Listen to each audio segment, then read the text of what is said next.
There are many preconceived notions about what defines Satanism. Some people will say that Satanists are just playing dress-up.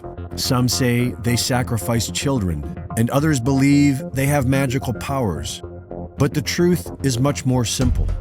Most people will agree that Satanism is the antithesis of Christianity. So first we must define what Christianity is. In a sentence, Christianity is the impulse to express brotherly love towards our fellow man. Satanism does not have that impulse at all. In the most simple terms, Satanism can be described with the pop culture phrase, pimps and hoes. If these words upset you, good. We are talking about the nature of evil. And if it makes light of it, even better. These animals are nothing to fear. While the rich and powerful Satanists want you to believe they are witches and warlocks, they are nothing more than pimps and hoes, cannibals, feeding off other people like predatory animals. Completely devoid of the impulse for brotherly love, Satanism is base-level animal tribalism, an animal hierarchy comprised of the pimps at the top, the hoes they control, and the tricks they both exploit. This is the law of the jungle, which has existed for millennia.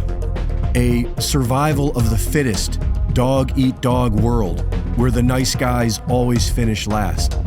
It is the patriarchy that the anti-Christians claim to oppose, which makes no sense, because we are only able to transcend this ruthlessness with the Christian impulse of brotherly love, where everyone is equally welcome.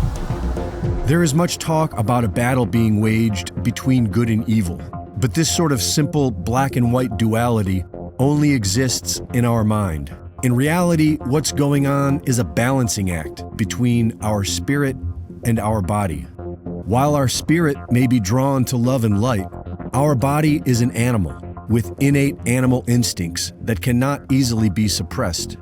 And like every other species of animal, the primary instincts are survival and reproduction. So as far as mammals go, the female is the ultimate prize in the game of life.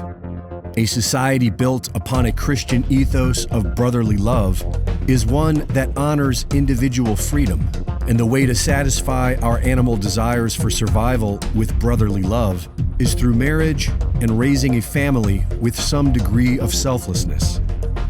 And without the Christian ethos of brotherly love, the Satanist simply sees women as the most valued commodity, to be bought and sold for one's own selfish desire. Pimps and hoes. Whether it be in the poorest communities or at the top of the pyramid, Satanism is all about control, and the ones at the top have invested everything into their technocratic pop culture media machine, which is their main method of pimping, and they see the brainwashed masses as their hoes, because according to the laws of the jungle, they own them, which is why they resent the Christian ethos, because it is the only thing on earth that stands against them. But the real problem with Satanism is that it keeps an individual from knowing God and discovering their true path. Our free will allows us the choice to either transcend spiritually, which requires a personal relationship with God, or descend into the animal kingdom and forever remain a beast, which is what the pimps and hoes are ultimately selling. But we don't have to buy it. Satanic influence has always been with us, and it is nothing to fear. These Satanist pimps are not gods. They are merely animals playing mind tricks and spinning lies. Redemption is for everyone, and humanity has a choice. We can either submit to the beast system and live like animals, or we can follow the Christian impulse for brotherly love and stand up against evil so that our children will know freedom.